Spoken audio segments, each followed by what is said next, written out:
साथियों नमस्कार। आज हम बात करेंगे राजस्थान के वर्तमान सियासी हालातों के बारे में। ना हाथ में तीर है, ना हाथ में कमान, और फिर भी आला कमान। साथियों, पिछले 5-6 दिनों के दौरान राजस्थान में किस प्रकार से पॉलिटिकल ड्रामा चल रहा है आप सभी को पता है। केवल और केवल एक मुख्यमंत्री पद के लिए।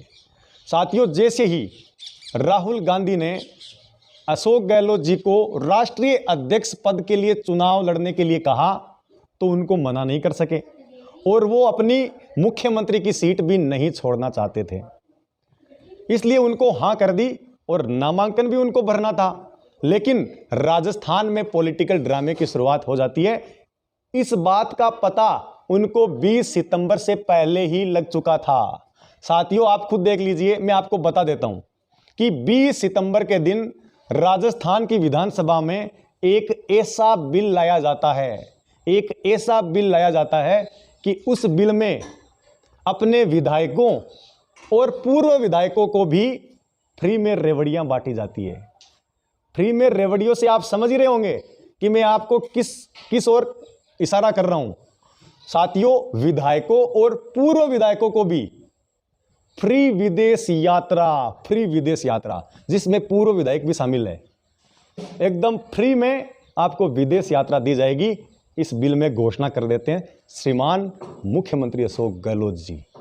अब आप खुद देख सकते हैं कि फ्री में रेवड़ियां बांटी जाती है और विधायकों को खुश किया जाता है, क्योंकि उनको पता था कि आगे आने वाले दिनों में पॉलिटिकल ड्रामा होगा।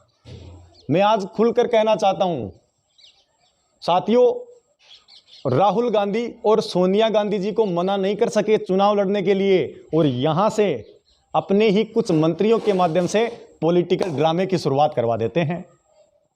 क्योंकि जिन लोगों को लड़ना था बेरोजगारी से, भ्रष्टाचार से, लेकिन आखिर किससे लड़ना पड़ा? केवल और केवल सचिन पायलट से। सचिन पायलट से लड़ने के लिए अशोक गहलोत जी की पूरी फौज पूरी ताकत से तैयार हो जाती है और निरंतर बयानबाजी की जाती है। यहां तक कि प्रताप सिंह खाचरियावास जो मंत्री है अभी अशोक गहलोत सरकार में, गद्दार तक कह दिया जाता है। गद्दार है। साथियों, आप मुझे बताइए, मुझे तो यह लगता है कि कांग्रेस पार्टी में केवल और केवल मुख्यमंत्री पद के लिए लड़ाई ही बच चुकी है। केवल इनको लड़ना है, पद एक है और मुख्यमंत्री के लिए दावेदार अनेक हैं। 2020 में भी ऐसे ही लड़ाई हुई थी, लेकिन केवल और केवल एक व्यक्ति को रोकने के लिए जादूगर की पूरी फौज तैयार हो जाती है, लेकिन सचिन पायलट चूं तक नहीं करते हैं। एकदम विनम्रता के साथ देखते रहते हैं कि राजस्थान में क्या चल रहा है। सभी मतलब आप खुद देख लीजिए, शांति धारीवाल जी, सीपी जोशी, गोविंद सिंह डोटासरा, सारे जो भी अशोक गहलोत जी के गुट के हैं वो उनका बचाव करने में लग जाते हैं और आखिरकार आला कमान के अधिकारियों के द्वारा अशोक गहलोत जी को क्लीन चिट भी दे दी जाती है। अब आप खुद देख सकते हैं कि जिनके ऊपर कार्रवाई करनी थी उनको क्लीन चिट दी जाती है। अब आपने देखा होगा कि प्रताप सिंह जी खाचरियावास ने क्या बोला था कि जो मानेसर गए थे वो गद्दार थे। लेकिन आज का सबसे बड़ा सवाल साथियों, इस समय जो बगावत की थी, जिन्होंने इस्तीफा दिया था, क्या वो गद्दारी नहीं है? नहीं, बताइए ना आप मुझे कि क्या वो गद्दारी नहीं है? क्या उनको क्लीन चिट दी जाती है? और जब 2020 में सचिन पायलट जी के नेतृत्व में कुछ मंत्री और विधायक जो मानेसर हरियाणा में जाते हैं, उनके खिलाफ कार्रवाई की जाती है। यहां तक कि उप मुख्यमंत्री और प्रदेशाध्यक्ष का पद भी छीन लिया जाता है, सारे पद छीन लिए जाते हैं, लेकिन मुख्यमंत्री अशोक गहलोत जी को क्लीन चिट दी जाती है और उनके दो तीन मंत्रियों को केवल और केवल नोटिस दिया जाता है, लेकिन कार्यवाही कुछ नहीं की जाती है। इससे साफ स्पष्ट होता है कि जादूगर की पूरी फौज केवल और केवल एक व्यक्ति को हराने के लिए जुटी हुई है, वो है केवल सचिन पायलट।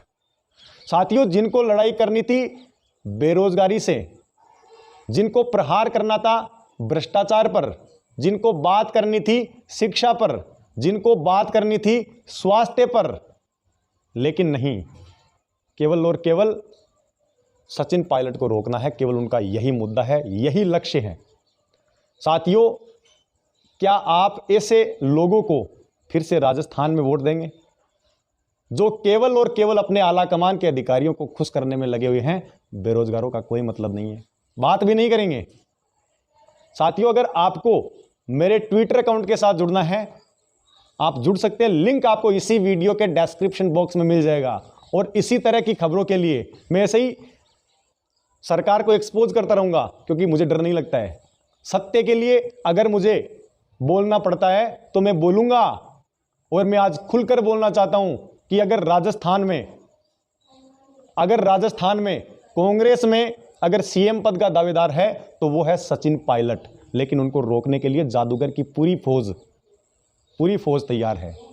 लेकिन कोई बात नहीं, सत्य परेशान हो सकता है लेकिन पराजित नहीं हो सकता, और न कभी हुआ है और न कभी होगा। साथियों, फिर मिलते हैं नेक्स्ट अपडेट के बाद। धन्यवाद। जय हिंद, जय भारत, जय राजस्थान।